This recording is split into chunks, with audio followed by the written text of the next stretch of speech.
Gentleman yields. I now recognize Representative Guest for his 5 minutes question. Thank you, Mr. Chairman. Mr. Cuccinelli, you mentioned in both your opening statement and your written testimony the applicable law that must be applied by DHS, by the Secretary, when parole is considered. The IRA, passed with overwhelming bipartisan support, 1996, signed into law by then President Bill Clinton, a Democrat. Again, easily passed the House, easily passed the Senate.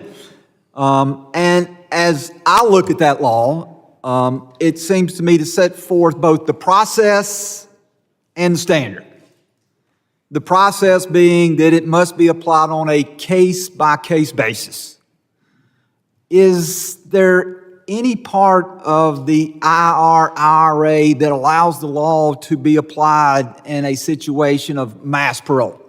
Can the Secretary just decide, I'm not going to follow the case-by-case, I'm just going to set forth these categories of people, and if you fall into this broad category of individuals, then I'm automatically going to assume that the process portion of that has been met?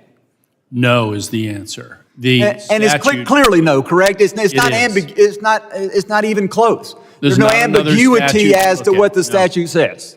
This is the only statute that contains any aspect of the parole authority. There aren't multiple statutes to look at, as we sometimes see in the immigration space. This is it.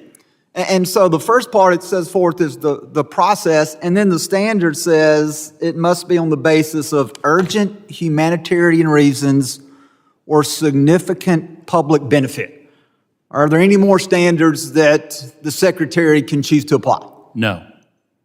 So you mentioned there, and some of the questioning by Chairman Bruckheen, you mentioned somewhat in your written statement too, that historically, prior to Joe Biden and Kamala Harris and Secretary Mayorkas coming into office and abusing this parole system, that historically, on an annual basis, the number of individuals who were granted parole were in the low thousands. Is that what I heard from you, Mr. Cuccinelli? You did. There have been exceptions, but they tend to reach back before 1996.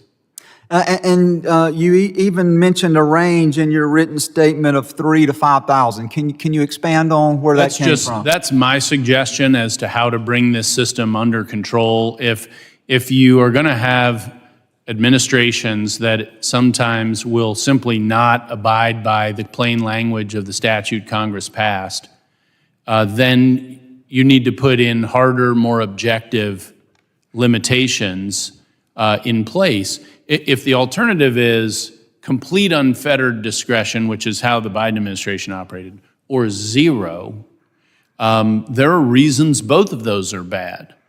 So thus my suggestion in the 3,000 to 5,000 range of putting a hard cap on an annual basis on the Secretary of Homeland Security and how many people they can let in using this parole authority. And so when you say 3,000 to 5,000, that's annually, correct? That's yes. 3,000 to 5,000 a year. I did some rough math. I took into account, said that there were 3 million people that came in and were paroled during that 4-year period. Divided by the number of days over 4 years, and at 3 million, that's over 2,000 individuals a day. A day. Each and every day, Monday through Friday, Saturday and Sunday, Christmas, New Year's, July 4th, that were paroled in the country. And then given the administration just the benefit of the doubt at 2.5 million. I did that math. That's 1,700 individuals a day, each and every day for 4 years. And so what you're telling me is that we should be shooting for a range of somewhere between 3 and 5. And let's just double that number just for argument's sake. Maybe we say 10. Maybe we say 20,000 is a good number. But we, in a given week, we're doing over 14,000 individuals in a given week. And so, Mr. Cuccinelli, just let me ask you, as my time draws near, based on what you know about the law, the standards and the process that must be met, Did Secretary Mayorkas, did the Department of Homeland Security, under the prior administration, did they abide by the law or did they abuse the law that was given to them by Congress? They rather obviously abused the law. Thank you, Mr. Chairman. I yield back. During a congressional hearing, Representative Michael Guest, Republican Mississippi, questioned Ken Cuccinelli, senior fellow at the Center for Renewing America, about the limits of the Department of Homeland Security's authority to grant parole. Guest pointed to the 1996 immigration law, passed with strong bipartisan support and signed by President Bill Clinton, which clearly requires that parole decisions be made on a case-by-case basis. He pressed Cuccinelli on whether the law allowed for broad or blanket categories of parole, to which Cuccinelli firmly responded that it did not. The statute, Cuccinelli explained, allows parole only when there are urgent humanitarian reasons or a significant public benefit. No other standards exist. Historically, before the Biden administration, the number of people granted parole each year remained in the low thousands, typically ranging between 3,000 to 5,000. Cuccinelli suggested that if future administrations continue to push the boundaries of the law, Congress should consider placing a hard cap within that annual range to keep the system under control. Guest contrasted these figures with the numbers under the Biden administration, which paroled roughly 3 million individuals over a 4-year period.